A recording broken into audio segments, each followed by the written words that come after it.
আমার কাজটা শেষ হয়েছে, আমি এখন যাই।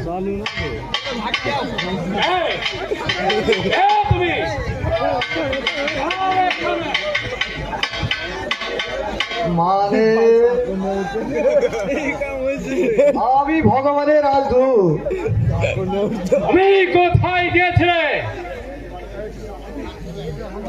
ওই সত্যবানের গৃহে আমার খুবই প্রয়োজন ছিল।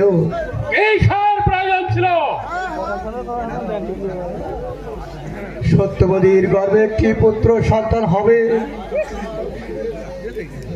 তাই আমি তার ভাগ্য লিখতে গিয়েছিলাম।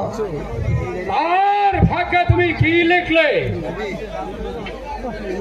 সেসব কথা আপনার কাছে বলা যাবে না মহারাজ। না বলে আমিও তোমাকে এখান থেকে যেতে দেব না। এ তো দেখছি ভারী বিপদ। না বললেও মহারাজ আমাকে যেতে দিচ্ছে না।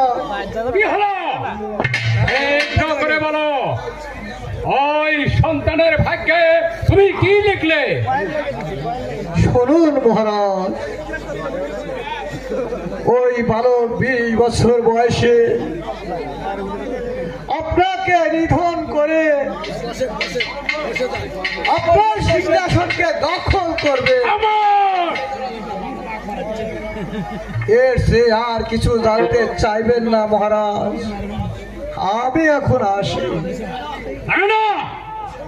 অসম্ভব।